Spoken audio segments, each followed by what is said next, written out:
Mga kababayan, taon-taon tuwing ikadalawa hanggang ikawalo po ng Disyembre ay ipinagdiriwang sa Pilipinas ang Urban Poor Solidarity Week na siyang pinangunahan ng Presidential Communication or Commission for the Urban Poor.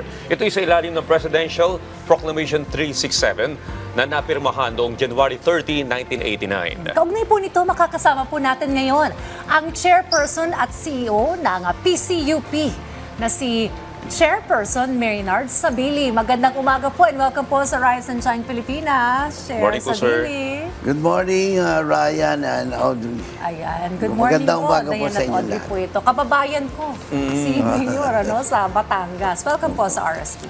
From Lipa. Okay. Well, sir, bago po ang lahat, para po sa kalaman ng ating mga kababayan, ano po ba yung mandato ng Presidential Commission for the Urban Poor? Alam mo, noong 1986, naglabas ang pamahalaan, panahon ni Tita Cory, as president noong panahon yun, ng executive order creating the Presidential Commission for the Urban Poor. At ang mandato nito, ito'y naglilink originally, naglilink sa mga ahensya ng gobyerno na tungkol sa mga pagtulong sa ating nagbibigay ng mga palisiya, tinitingnan ang ano ba ang relasyon ng urban poor, anong magagawa ng pamahalaan para sa urban poor. Pero as time goes by, nabago ang nadadagdagan ang mga pangsyon. Pero ngayon po, ibang-iba na. Dahil dati, kung makalalaman natin or makita natin ang history at yung mga development, nung araw, ang ginagawa lamang ng PCUP ay mag-conduct ng mga medical mission. Parang ganon. Pero ngayon, kaiba na. Hindi na lang sila nagbibigay nagre-recommend ng policy sa different agencies of the government, but ito'y sumasama na sa implementation ng mga magagandang project ng ating pamahalaan. Katulad ngayon, iniba ko yung hindi naman nasa mandato din. Kasi sabi nga nila, nitong bagong mga batas at executive order, ay pwede ka na mag-implement. Pero although, makikita natin, siyempre, sa dami ng ahensya ng government, nandiyan ang DSWD, DOH, ay the same function. Baka magkaroon ng pare-parehas naman. Pero ang ginagawa namin po ay support. Sa implementation, katulad ng implementation of Universal Health Act, katulad ng ginagawa ng PhilHealth. So, nagkaroon ng may programa ang pamahalaan ng PhilHealth ng tungkol sa konsulta program. Ito kami po tumutulong kami ngayon.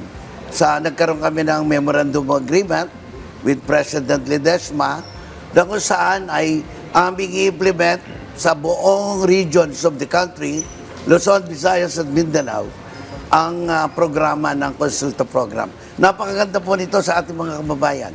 So, inuumpisa na po namin yan at nagtayo nga ako ng bagong satellite office sa Lipa, kahapon lang binuksan. Okay. It's a new satellite office kung saan inilalapit natin sa Calabarzon ang lahat ng programa ng pamahalaan na ayon sa utos ng ating Pangulo. Well, nabanggit niyo na po yung programa, no? Ano po yung inihandang programa? Kasi 1 week po ito, no?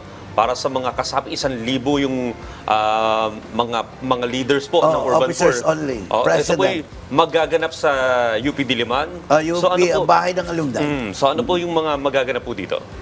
Unang-una, siyempre, para pagkilala sa mga taong, siyempre, ang PCUP may partner. May mga partner din sa agency, government agency, katulad ng DSWD, nagsusupervise sa amin, ang Department of Health, ang PCSO, ang PhilHealth. So, kikilalanin namin ang mga ahensya ng gobyerno na nakita ang iyong tumulong sa urban poor. At doon sa mga private sector, namili din kami kung sino yung talagang tumutulong sa amin at mag-award kami ng kung sino yung magagaling at huwarang urban poor organization. Kasi sa paraang yan, ay marirecognize natin kung ano yung mga kagandahang ginagawa nila pagsunod sa aming mga ginagawa at mas mabuting kinikilala sila. Okay. Bukod po sa inyong mga nabanggitan, no, Chairperson Sabili, ano pa po yung mga iba pang tinututukan ng PCUP at mga programang inyo pong nais pang magawa? Kasi po dati akong Undersecretary ang Department of Human Settlement and Urban Development. Nagkaroon din po kami ng ugnayan sa DSUD upang sa gayon ay may sa katuparan po yung ating, yung gusto po ng Pangulo, yung pambasang pabahay. Kasi po hindi naman basta kung may pondo, let's say ang Pag-ibig. Hindi naman pwedeng mag-apply ka lang sa Pag-ibig, approved na. Kailangan turuan mo sila kung paano mag-provide ng mga necessary documents. Dahil aside from membership in Pag-ibig, kaya kailangan marami ka pa rin pong requirement. Katulad ng number 1, yung lupa. Ngayon, pag nakakita sila ng lupa, we have to determine whether it's owned by the members or by the homeowners association o grupo. At makita natin, ito ba ay may titulo, ito ba ay converted into residential. There are so many requirements provided by Pag-ibig so that you can build a house for the homeless. So, yan po ang role namin. Akayin namin kasi ay yung mga urban poor at yung mahihirap natin kababayan, hindi po sila basta makapag-apply because sa lack of, let's say, mag-provide ng mga requirements. Kami po, tinuturoan namin ang mga steps at saka yung mga dapat bayadan nila, yung mga maliliit na papeles, wala naman pong pera, mga yan. Bibigyan po namin sila ng tamang gabay at kami na ang tumutulong sa paglalakad ng marami pong kailangang papeles. Katulad ng dark conversion, kung ito ay agricultural pa, gusto mo maging residential, you have to seek the assistance of the Department of Agrarian Reform. And of course, the local government unit. Medyo mahirap po ang proseso. Yun na nga kailangan ng suporta ng mga kababayan natin, lalo na kapag medyo may kakulangan sa pag-aaral dahil naaabuso sila ng mga iba. Well, gayon pa man din po, ito'y Solidarity Week. Ano po ang mensahe ng Urban Poor para sa mga Pilipino? Mga kababayan, nandito po ang Presidential Commission for the Urban Poor.